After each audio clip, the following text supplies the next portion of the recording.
Dear student, आज हम KPK class 7 maths का चैप्टर नंबर 4 शुरू करेंगे। लेकिन इससे पहले हम एक इंट्रोडक्टिव क्लास लेंगे, क्योंकि एक्सपोनेंट का जो चैप्टर है वो बहुत इम्पोर्टेंट है और ये चैप्टर सबसे आसान भी है और सबसे इम्पोर्टेंट चैप्टर भी है, क्योंकि ये चैप्टर आगे चैप्टर में इस्तेमाल होता है। तो इस वजह से इस चैप्टर को ज़्यादा से ज़्यादा स्टडी करें, क्योंकि अगर ये इस चैप्टर पर आपने अबूर हासिल किया तो बाकी चैप्टर आपके लिए आसान होंगे। जिस तरह चैप्टर नंबर 8 अलजबरा है, बाकी ये चैप्टर हर चैप्टर में इस्तेमाल होता है और इंशाल्लाह आप देखेंगे कि ये किस तरह इस्तेमाल होता है। तो आज चलते हैं कि एक्सपेरिमेंट हमारे पास क्या है।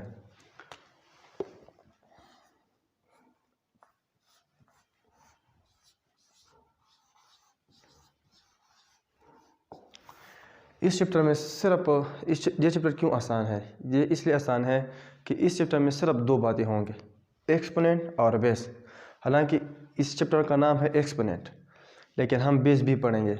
ये क्यों? क्योंकि एक्सपोनेंट जो है वो बेस से बनता है, यानी जब बेस ना हो तो एक्सपोनेंट नहीं बन सकता। इस वजह से इस चैप्टर में सिर्फ दो बातें हैं, पहला बेस दे के फिर एक्सपोनेंट। और इस तरह जितनी भी ला है इसमें भी हम ये करेंगे कि बेस सेम है या एक्सपोनेंट सेम है। तो ये चैप्टर इसलिए आसान है कि इस चैप्टर में सिर्फ दो ही बात है, एक्सपोनेंट और बेस। मतलब जब आपको बेस का पता चला और एक्सपोनेंट का पता चला, बस आपने चैप्टर सीख लिया। तो एक्सपोनेंट क्या है ये मैं एक्सप्लेन करता हूँ। मिसाल के तौर पर एक नंबर है 5। ये 5 अपने साथ 3 दफ़ा मल्टीप्लाई हुआ है। तो ये जो मल्टीप्लिकेशन है 5 का 3 दफ़ा, ये इसके क्या है, पावर है। यानी इसमें इतना पावर है कि बस ये 5 दफ़ा मल्टीप्लाई हुआ है। तो ये 5 दफ़ा ये 3 दफ़ा जो 5 मल्टीप्लाई हुआ है, इसको कहते हैं पावर। लेकिन किसकी पावर? 5 के पावर। ये मतलब ये है कि 5 का पावर कितना है, 5 कितनी दफ़ा मल्टीप्लाई हुआ है अपने साथ? 3 दफ़ा। तो इधर हम लगेंगे 3। तो ये जो 5 है ये इसे क्या है, बेस है, बुनियाद है। क्योंकि ये 3 जो बना ये 5 की वजह से बना। अगर ये 5 3 दफ़ा अपने साथ मल्टीप्लाई नहीं हुआ हो तो फिर आप 3 किस तरह लगेंगे? तो इस वजह से 5 हमारे पास बेस है और 3 हमारे पास क्या है, एक्सपोनेंट है। और शुरू में मैंने ये कहा कि चैप्टर का नाम तो एक्सपोनेंट है, लेकिन हम बेस भी पढ़ेंगे, क्योंकि एक्सपोनेंट के लिए बेस ज़रूरी है।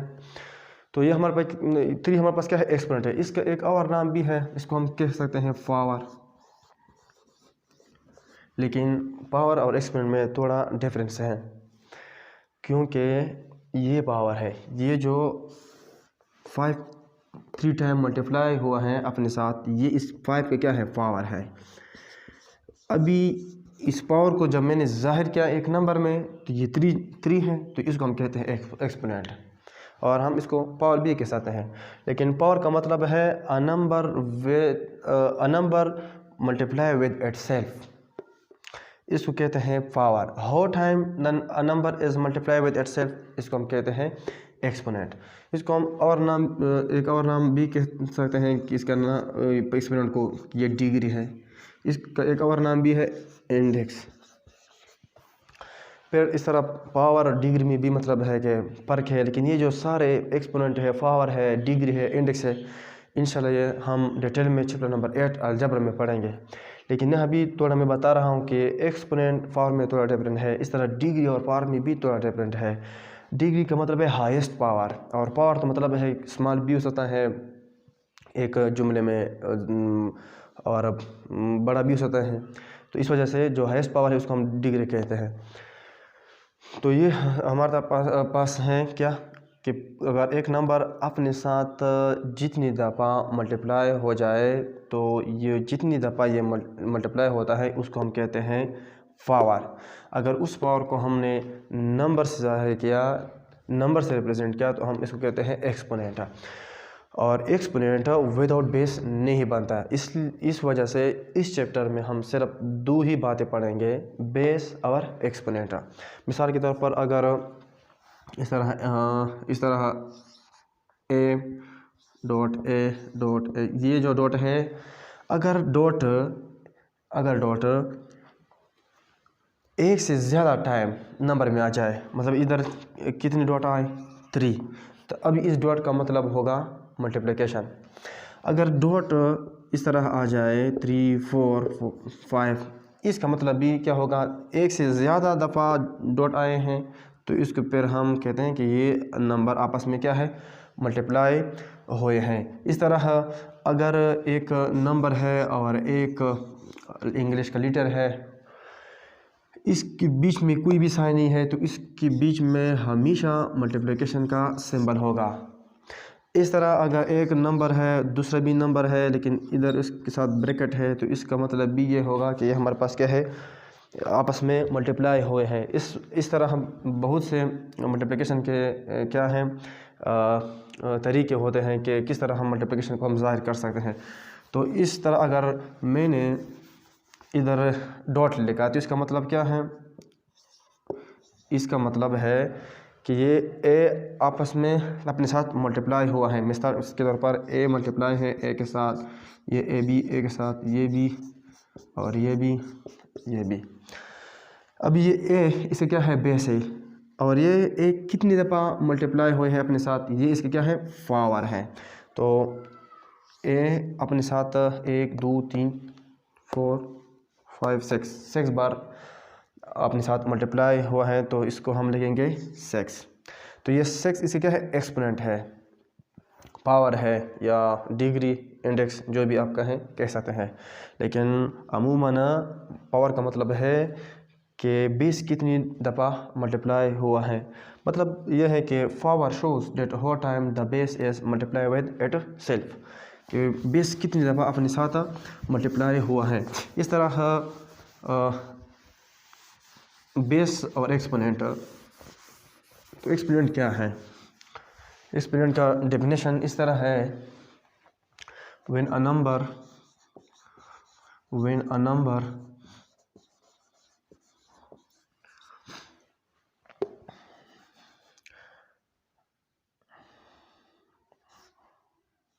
repeatedly multiply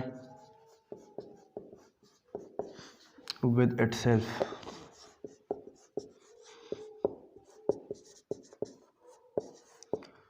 is called exponent. When a number, एक नंबर है, मिसाल के तौर पर 5, चल मैं 3 लिखता हूँ, 3 एक नंबर है। when a number repeatedly multiply with itself, यानी वो रिपीटेड अपने साथ मल्टीप्लाई होता है तो इसको हम कहते हैं कि हमारे पास क्या है, ये हमारे पास क्या है, एक्सपोनेंट। तो 3 कितनी दफ़ा अपने साथ मल्टीप्लाई हुआ है, 4 टाइम, तो इसको हम कहते हैं 3 के पावर 4 या 3 के पावर 4 या 3 एक्सपोनेंट 4। तो ये हमारे पास क्या है, 3 बेस है और 4 हमारे पास क्या है, एक्सपोनेंट है। अभी अगर मैं उल्टा ये कहूँ कि 4 हमें क्या बता रहा है, यानी पावर हमें क्या शो कर रहा है, इसको हम पावर भी कह सकते हैं। तो पावर हमें ये शो कर रहा है कि power shows that how time the base is multiply with itself. Power हम ये दिखा रहा है कि बेस अपने साथ कितनी दफ़ा मल्टीप्लाई हो रहा है। तो ये हमारे पास पावर 4 है तो बेस कितनी दफ़ा अपने साथ मल्टीप्लाई हो रहा है, 4 दफ़ा। तो ये एक्सपोनेंट और पावर के डेफिनेशन है कि अगर एक नंबर अपने साथ रिपीटेडली मल्टीप्लाई होता है तो हम इसको कहते हैं एक्सपोनेंट।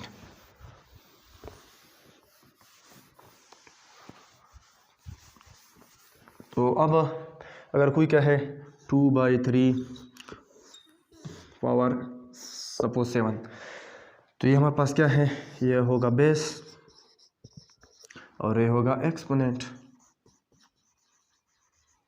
अगर कोई इस तरह का है तो ये हमारे पास क्या है, बेस, यानी बेस हमारे पास क्या है -5, और ये हमारे पास क्या है एक्सपोनेंट। हाँ, इस तरह बस ये हमारे पास एक्सपोनेंट है और एक हमारे पास क्या है पावर।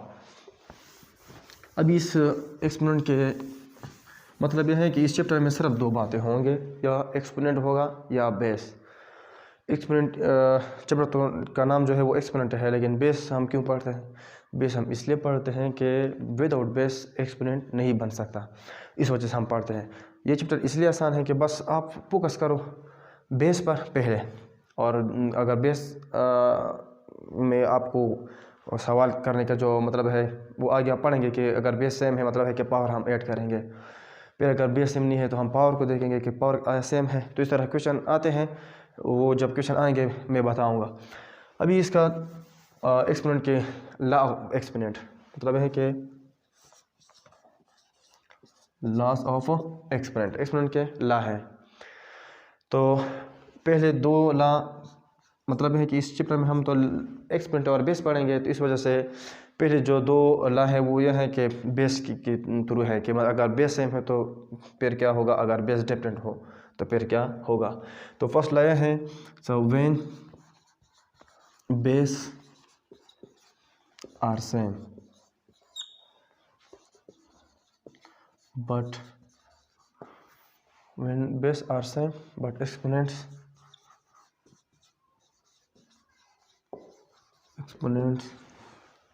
are different।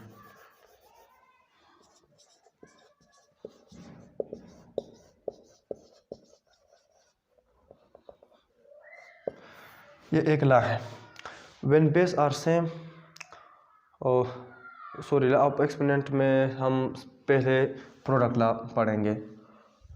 इस लॉ को हम कहते हैं,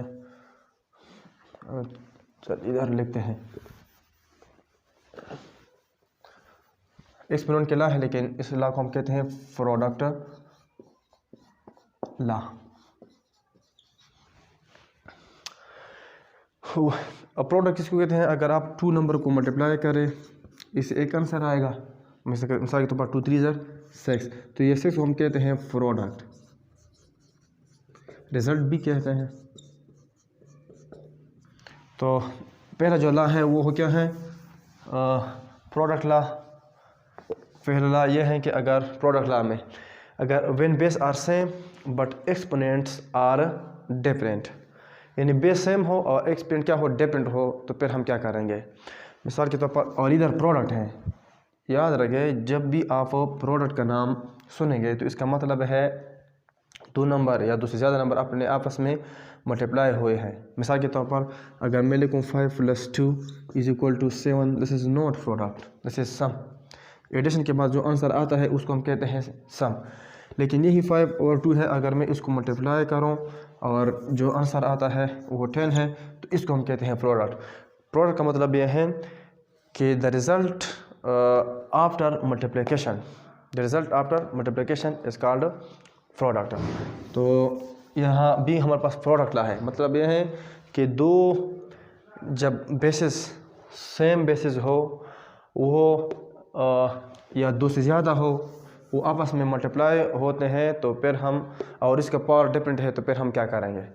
मिसाल के तौर पर इसका जो जनरल फॉर्म है a⁴m × a⁴n।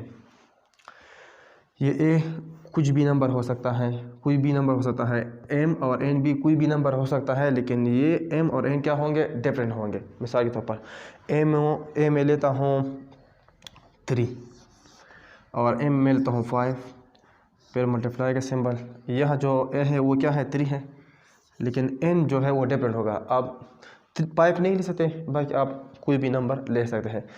सपोज़ मैं लेता हूँ 2, तो ये लगा क्या रहा है, अगर हमारे पास दो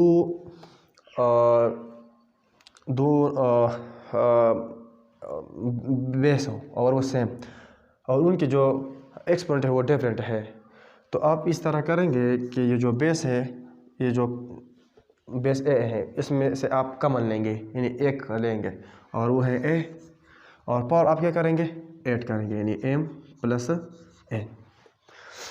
तो इस तरह ये हमारे पास क्या है, 3 3 है, तो 3 तो लेंगे कॉमन, और ये जो 5 और 2 है इसको हम क्या करेंगे, ऐड करेंगे, और रिजल्ट आएगा 3, 5 + 2 7, 3 की पावर 7। इस लॉ को हम कहते हैं when base are same but exponent are different. ये हमारे पास क्या है, एक्सपोनेंट डिफरेंट है और बेस सेम है।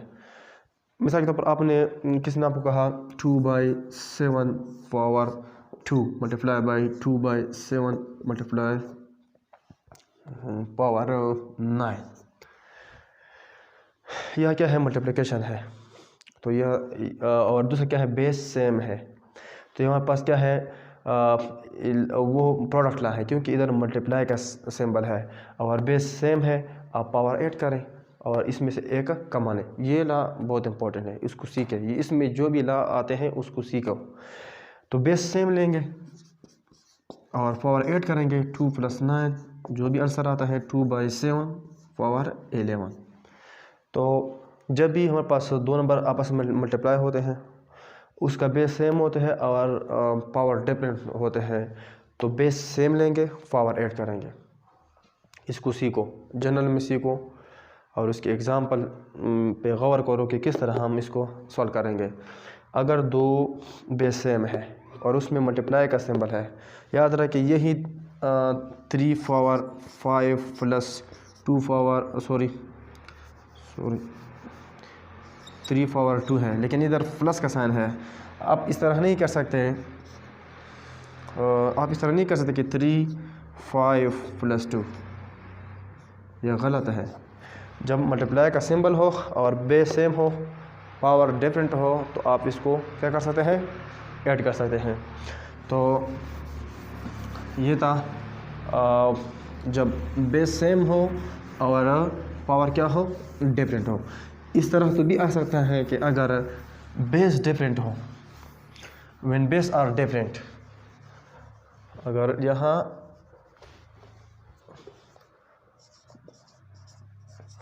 डिफरेंट आ जाए बट एक्सपोनेंट आर सेम, ये इसका क्या है, सेकंड लॉ है। और ये है when base are different but exponent are same. When base are different, जब बेस क्या हो, डिफरेंट हो, बट एक्सपोनेंट आर सेम, और एक्सपोनेंट हमारे पास क्या हो, सेम हो। मिसाल के तौर पर अगर इस तरह आ जाए, a power m multiply by b की पावर m, n भी ले सकता हो, इधर k भी ले सकता हो, जो भी इंग्लिश का लेटर है आप लिख सकते हैं। तो इधर हमारे पास क्या है, ये भी प्रोडक्ट ला है, क्योंकि इधर मल्टीप्लाई का सिंबल है। लेकिन इधर हम पहले बेस को देखें, बेस तो सेम नहीं है। आप पावर को देखेंगे, पावर सेम है, तो हम इसको इस तरह लिखेंगे, a multiply by b power, इससे कॉमन लेंगे। जिस तरह हम बेस से कॉमन लेते थे, अब हम पावर से कॉमन लेंगे, तो m।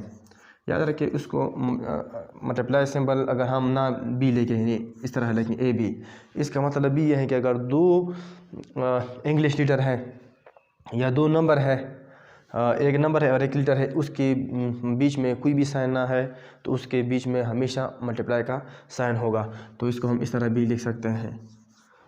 इसका एग्जांपल अगर यही मैं लिखूँ 2 पावर 3 और 5 पावर 3, तो इसको हम लिखेंगे 3 पावर 5, और इससे कॉमन लेंगे और वो है 3, और इसको हम मल्टीप्लाई करेंगे, 3 5 = 15 की पावर 3। तो ये हमारे पास दो लाते हैं।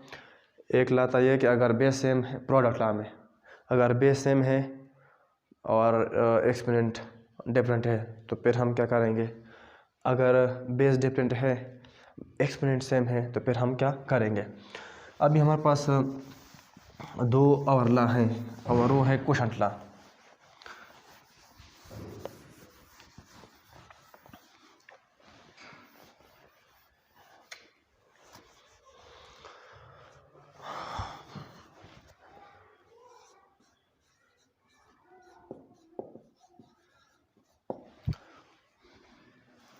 when base are same but exponent are different.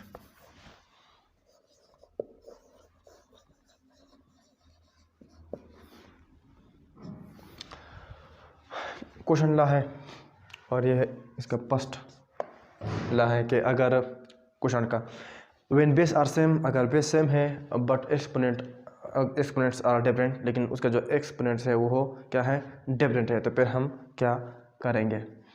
और यह जो है वो क्वेश्चन है। तो क्वेश्चन किसको कहते हैं। क्वेश्चन तब आएगा जब डिवीजन हो। मिसाल के तौर पर मैं लिखूँ 10 डिवाइड बाई 2, या इसको मैं इस तरह लिख सकता हूँ 10 डिवाइड बाई 2, इसको मैं इस तरह लिख सकता हूँ 10 डिवाइड बाई 2, और इसको मैं इस तरह भी लिख सकता हूँ 10 डिवाइड 2। ये 4 जो इन डिवीजन को हम इस 4 वे से रिप्रेजेंट कर सकते हैं। इन चारों का एक ही मतलब है। अगर मैं 2 को 5 से मल्टीप्लाई करूँ तो 10 आता है, और डिवीजन के बाद हमेशा सब्ट्रैक्शन, तो ये 0, इसको हम कहते हैं रिमाइंडर, और इसको हम कहते हैं डिवाइज़र, और इसको हम कहते हैं डिवाइडेंट, और इसको हम कहते हैं आंसर भी कह सकते हैं, लेकिन इसको जो नाम है वो है क्वेश्चन। तो क्वेश्चन कब आता है, जब डिवीजन हो। डिवीजन विदाउट डिवीजन क्वेश्चन नहीं आ सकता, क्योंकि the answer after division is called question. तो इस वजह से क्वेश्चन का नाम आपने सुना तो आपके जहन में ये ज़रूर आएगा कि इसमें क्या होगा, डिवीजन होगा। तो इसके 2 ला हैं। फर्स्ट ला ये है when base are same but exponent are different. जब हमारे पास क्या हो, बेस सेम हो और एक्सपोनेंट क्या हो, डिफरेंट हो। मिसाल के तौर पर बेस सेम हो a के power m divide by a के पावर n, बेस सेम है और हमारे पास एक्सपोनेंट डिफरेंट है। इसको मैं इस तरह भी लिख सकता हूँ a के power m divide by a के पावर n, ये एक ही बात है। बेस सेम है और पावर डिफरेंट है, मतलब है कि मैं इसको इस तरह लिख सकता हूँ a के power m divide by a के पावर n। अभी इसको मैं इस तरह लिख सकता हूँ कि अगर मैं इसको ऊपर ले जाऊँ तो इसका जो पावर है, एक्सपोनेंट है, वो चेंज होगा। अगर प्लस है माइनस, अगर माइनस है प्लस। ये तो प्लस है क्योंकि जब किसी नंबर के साथ कोई साइन ना हो तो उसके साथ प्लस साइन होता है। और दूसरे है कि ये मल्टीप्लाई होगा, तो इसको हम इस तरह लिखेंगे कि a multiply by m, a power m multiply by a power minus n, क्योंकि इधर हमारे पास क्या है, वो हो पावर चेंज होगा। इधर प्लस है तो जब ऊपर जाएगा वो माइनस होगा। फिर अभी ये जो ला बनता है प्रोडक्ट ला बनेगा, क्योंकि इसमें मल्टीप्लाई का सिंबल है और बेस सेम है। तो जब बेस सेम हो तो हम लेंगे कॉमन a और फॉर क्या करेंगे, ऐड करेंगे, तो ये होगा m प्लस माइनस n। अभी जब 2 सिंबल हो और बीच में उस क्या हो, मल्टीप्लाई ब्रैकेट हो, तो इसका मतलब है कि ये 2 सिंबल आपस में मल्टीप्लाई होते हैं। तो हम इसको इस तरह लिखेंगे a प्लस ज़रब माइनस। जब 2 डिफरेंट साइन मल्टीप्लाई होते हैं तो उसका जो रिज़ल्ट आएगा वो हमेशा माइनस आएगा। जब भी 2 डिफरेंट सिंबल आपस में मल्टीप्लाई होते हैं या डिवाइड होते हैं, उसका रिज़ल्ट हमेशा माइनस में आएगा। तो ये होगा m माइनस n। तो इसकी क्या है, आंसर है। मतलब यह है कि अगर बेस सेम हो, अगर क्या हो, बेस सेम हो और पावर डिफरेंस हो और आपस में डिवाइड हो, तो फिर हम इसको इस तरह लिख सकते हैं कि a लेंगे और m लेंगे और पावर क्या करेंगे इसे, दूसरा जो पावर है वो माइनस करेंगे। मिसाल के तौर पर अगर 2 के पावर 3 आ जाए, अगर 2 के पावर 3 आ जाए और इधर 2 के पावर या 2 के पावर 13 आ जाए, यहाँ 2 की पावर 10 आ जाए। तो ये हमारे पास डिवीज़न है, ये सिंबल भी डिवीज़न शो करता है। तो ये हमारे पास कौन सा लॉ होगा? क्वोशंट लॉ होगा। लेकिन क्वोशंट लॉ का कौन सा लॉ है? वो लॉ जिसमें बेस सेम हो। जब बेस सेम हो तो हमने कहा कि 2 लेंगे, फिर 13 भी लेंगे, माइनस भी लेंगे। एन क्या है इधर? ये एम है, ये एन है, और इधर क्या लेंगे? 10 लेंगे। और इससे जो रिज़ल्ट आता है वो क्या होता है? 2। 13 से 10 निकल जाए तो 3। तो ये इसका क्या है? आंसर है। लेकिन इसका जो मतलब है कि जो प्रोसेस है वो इस तरह है कि ये जब ऊपर जाएगा मल्टीप्लाई होगा, फिर इसका साइन माइनस होगा, फिर इस पर प्रोडक्ट लॉ हम अप्लाई करेंगे, फिर प्रोडक्ट लॉ के बाद इसका रिज़ल्ट ये आता है। तो ये हमारे पास क्वोशंट लॉ, लेकिन जब उसका बेस क्या हो? सेम हो। प्लस है तो माइनस होगा, और अगर ये माइनस है तो प्लस होगा। अगर प्लस है माइनस, अगर माइनस है तो प्लस। इधर तो ये प्लस है तो इधर ये मल्टीप्लाई भी होगा और माइनस भी होगा। सॉरी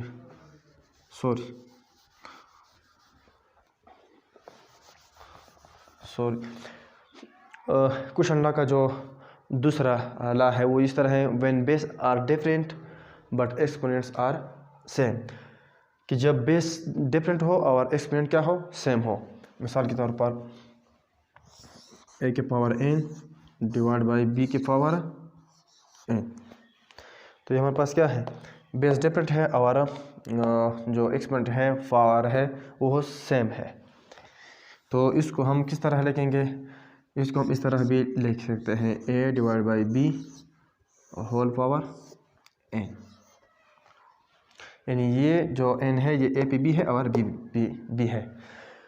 तो इस चैप्टर में बस 2 बातों का ख्याल रखना कि बेस को देखो, बेस सेम है,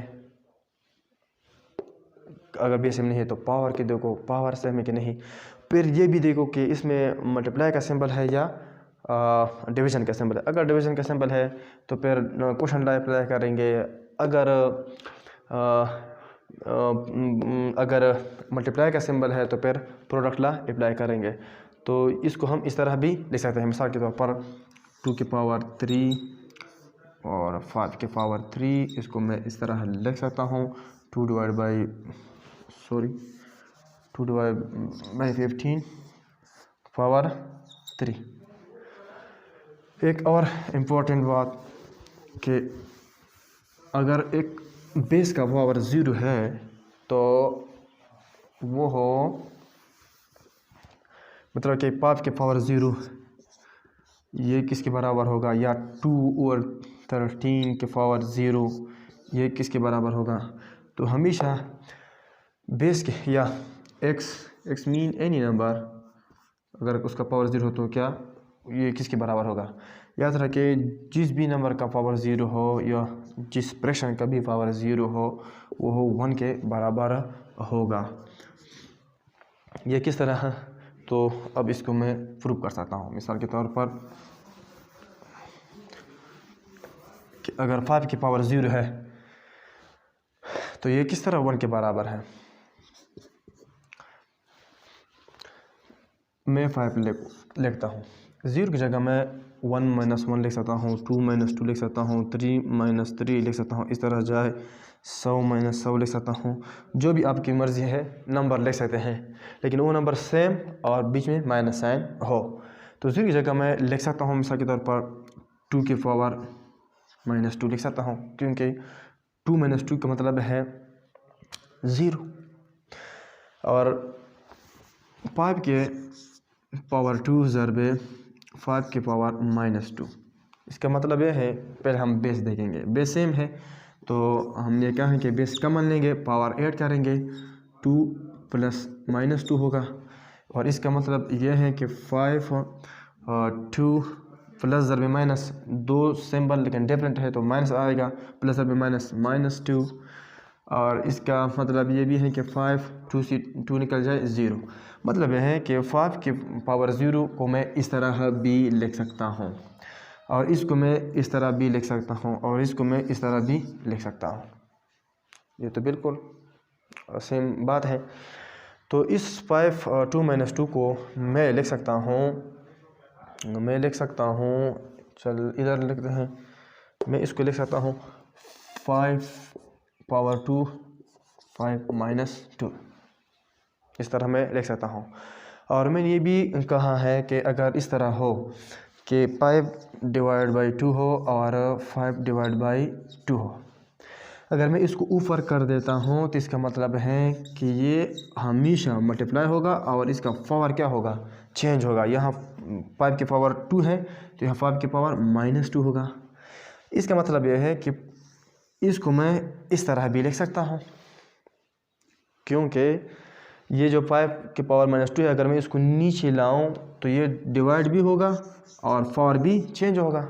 इस तरह अगर ऊपर से लाते हैं तो उसका पावर चेंज होगा, अगर नीचे से भी ले जाते हैं ऊपर तो उसका भी पावर चेंज होगा। तो इसका मतलब यह है कि इसको मैं लिख सकता हूँ,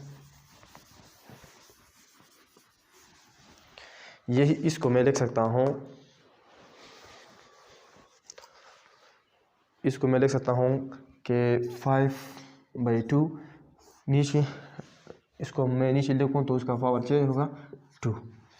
इसका मतलब है power shows that what time the base is multiply with itself. तो पावर हमें ये दिखा रहा है, ये हमें शो करता है कि बेस कितनी दफ़ा मल्टीप्लाई हुआ है। तो बेस 2 दफ़ा, इधर भी बेस 2 दफ़ा।